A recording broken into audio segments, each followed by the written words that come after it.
change. That's what the people need. But sometimes I feel all I have to offer them is blood and fire. The things they done to me, I can't forget them. I was Columbia's victim, and victimhood begets shame. Oh, what element of human experience is more corrosive than shame? I'm rotted from the inside out. What do I have to offer this revolution except my own dark motivations? When all is said and done, what's more important to me? The people I want to save? Or those I want to murder in their beds?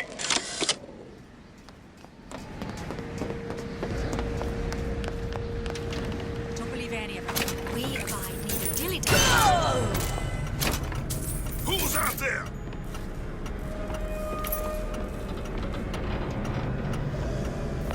Come back here. My living quarters got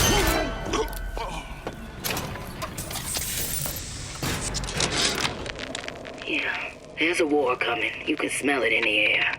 Fear, hatred, people dying every day. But how many more will suffer if we rise up? Violence begets violence, I know this. I've seen this. The rational mind argues for a peaceful solution to find a common ground, but what common ground is there to find for a father who watches his child bleed out in the street? How do you deny him his vengeance? I know that fire that burns deep inside. I know it all too well. And when the time comes, will I be able to stay the hand?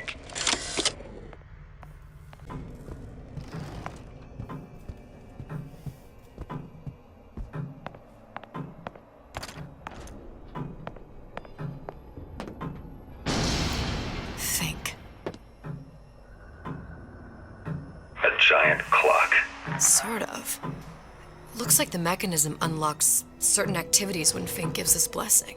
So what? We're stuck waiting for the cuckoo to go off? No, there's a slot for some kind of key for manual winding. We just gotta find that. Sure seems like a lot of work to lock down a few doors. Yo, if there's one thing Fink loves, it's a lot of work.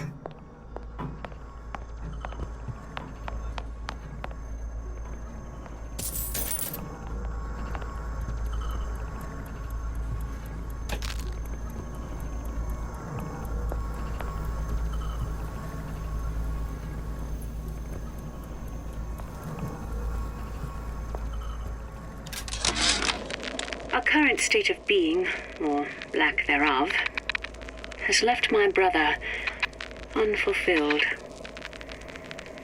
The biological urge to leave one's mark is strong, and it is not an impossibility. We could instantiate ourselves back in Columbia, return to an old life for the possibility of creating new. But we died in that world. Returning would mean giving up part of us. Ourselves. We'd become flesh and all that it is heir to. The mysteries of the universe would become once again mysteries. We've got the clock key.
Sea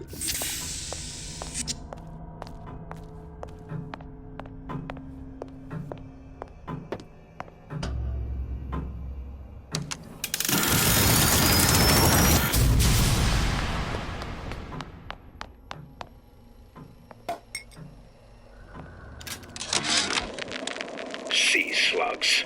Goddamn sea slugs. Could that Oriental have come up with a more inconvenient fuel for his plasmids? If there is a God, and I've seen more evidence to the contrary than in support, you'd think he'd have put Adam into the belly of a nice little seagull or crow. The cost of all these underwater expeditions are murdering my margins.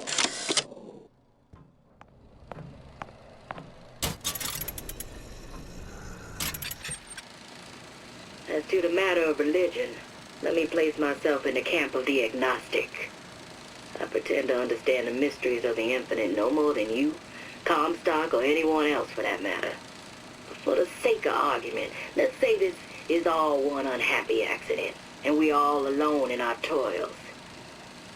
Then who would Comstock use to control and shame us with rules that apply only to those with not a penny in their pocket? If there were no God, you could rest assured the first deed done by the first rich man would be inventing him.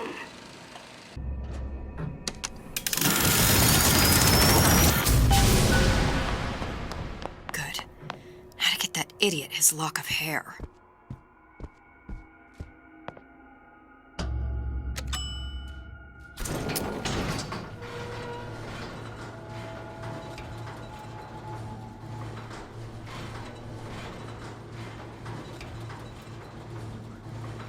Listen, I got you your guns. I'm here for my issue.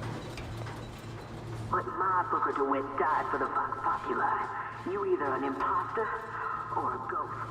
My Booker DeWitt was a hero to the cause, a story to tell your children. You just competition there. Look, are you there? I miss you. You were the only one who ever... You were my only friend. Booker. I'm not even here. I'm a projection of your own. Could you humor me then? Please. I think Booker would miss you.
Jesus, it's ripe in here. Say, somebody, fetch me a millionaire to clean this mess up. Show yourself! I can't hide forever, love.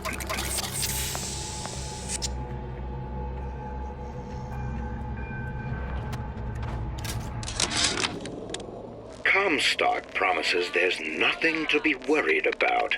But I don't like the smell of things down in Finkton. Not one bit. If trouble rears its ugly head in the form of one cantankerous negress, I've laid in some supplies in the event of a forced evacuation. They're down in what I call my chamber of panic, near the base of my statue. I've set the code to 8371. What's going on? I'll hunt you. Now, I know there's been some concern about the nature of the work we do here at Think Manufacturing. Why, some say they're uncomfortable with the purported harm and suffering our research brings. But friends, let me pose a simple question. Is there anything you would not do to guarantee the health and safety of your loved ones? My interest is the future health of your children. An ounce of prevention is worth a pound of cure. Hair sample in a haystack.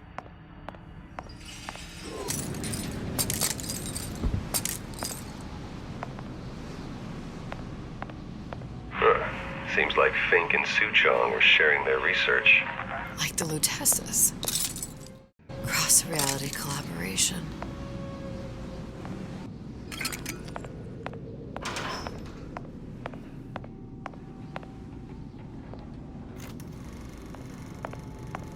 It all makes a kind of sense.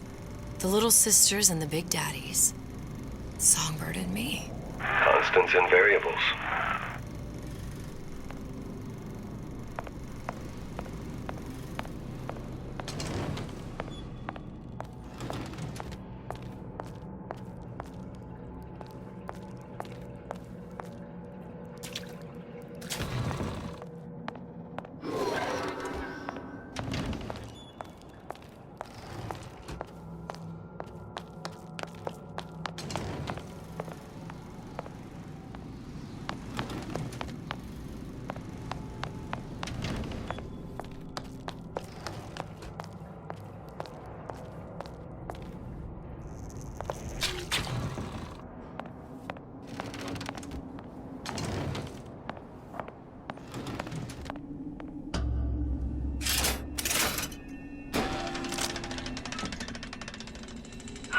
What is all this? Imprinting. That's a wire mother. If you separate a gorilla from its real mother, it will imprint on almost anything. Even that. Why would Fink care about that? Songbird. He wanted him to imprint on me. Well, if I recall, that was a problem he solved.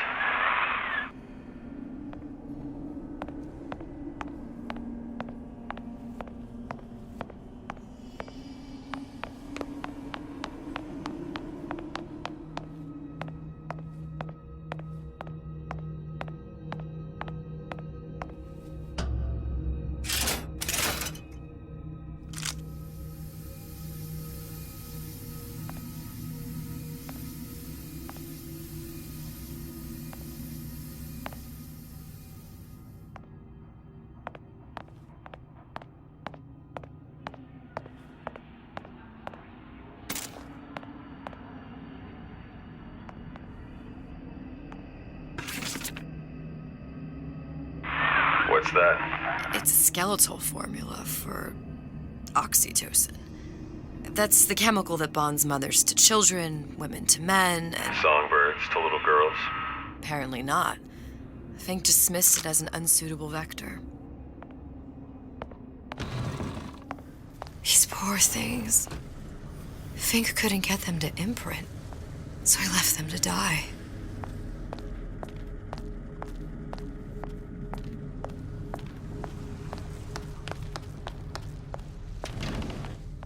Imprinting failed. That can't be right. Clearly they formed a connection between Songbird and me. How? I was so young, I always remember him just being there.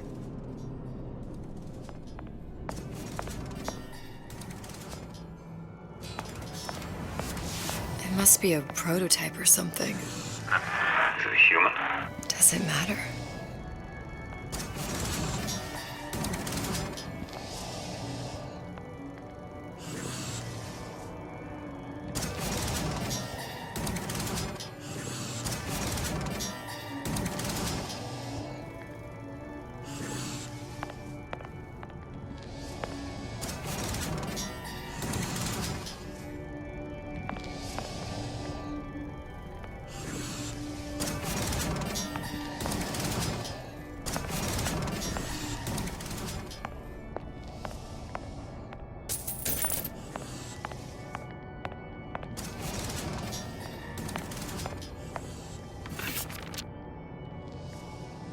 tried hypnotherapy. On the Songbird. How'd that go? About as well as you'd expect.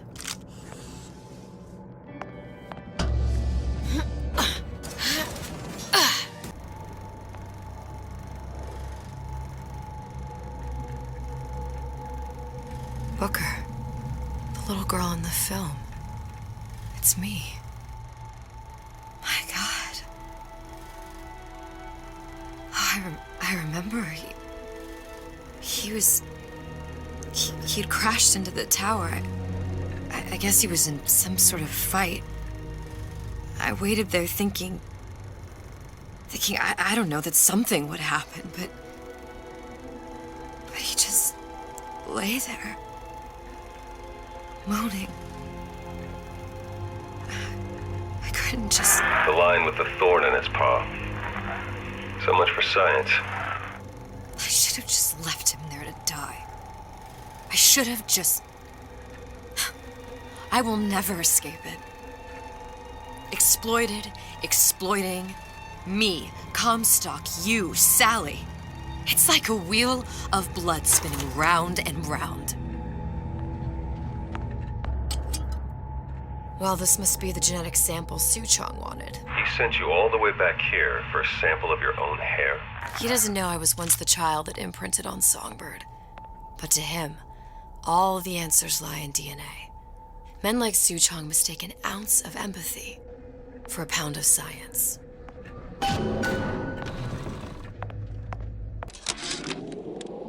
It has occurred to me that this breakthrough regarding the Songbird casts my arrangement with the Oriental Doctor in a new light.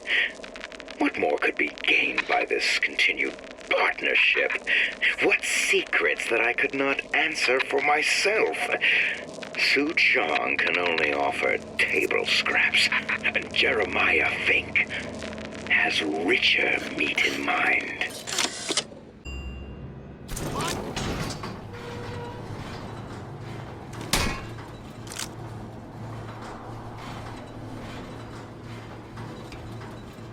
Do you think Daisy really even had a choice?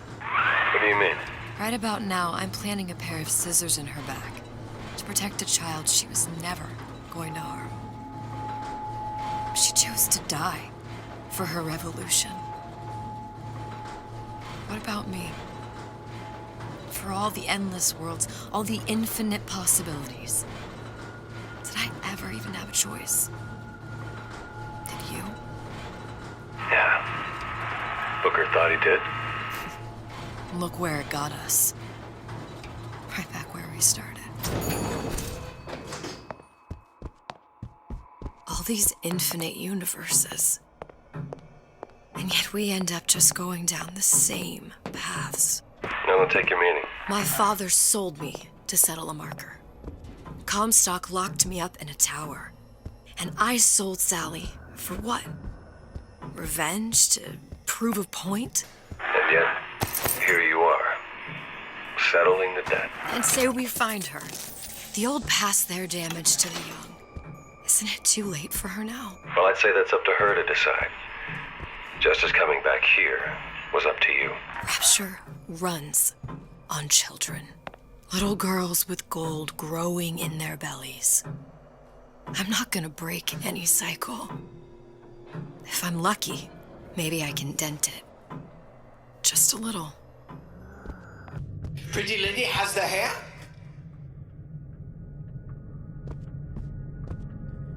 Deal is deal. Bring it to Suchong.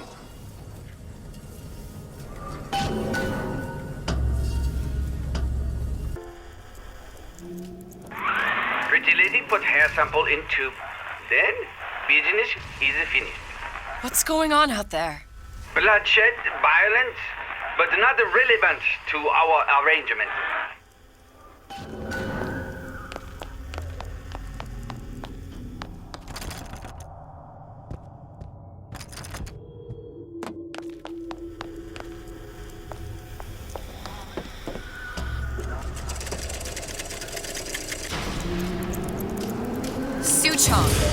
Suchong, we had a deal, now open...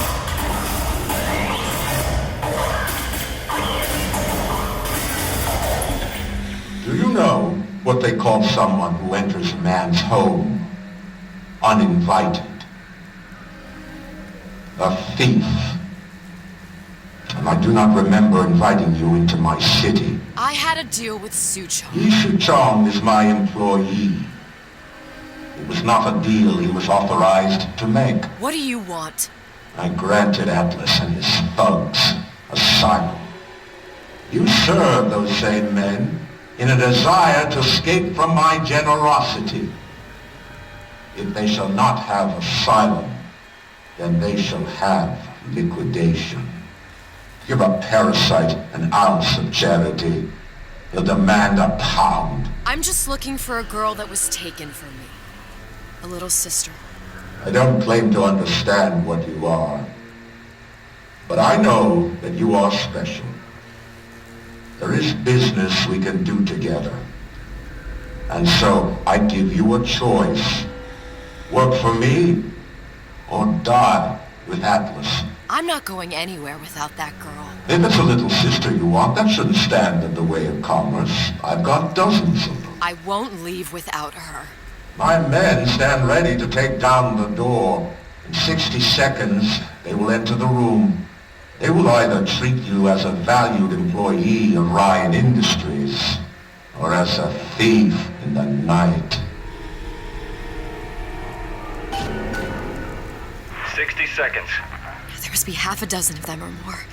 I've got to get ready. Traps.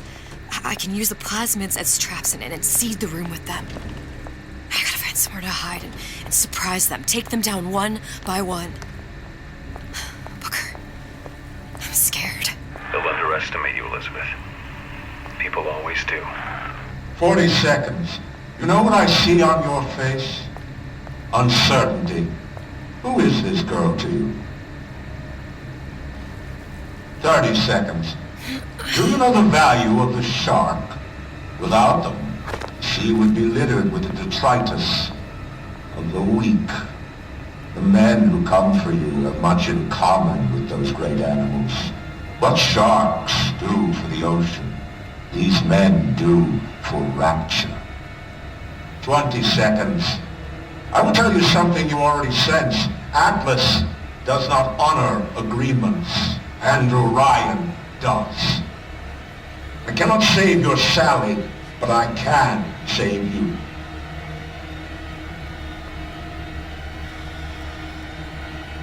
Time. You're not a hero. You're not even a parasite. You're just a rube. And Andrew Ryan has no time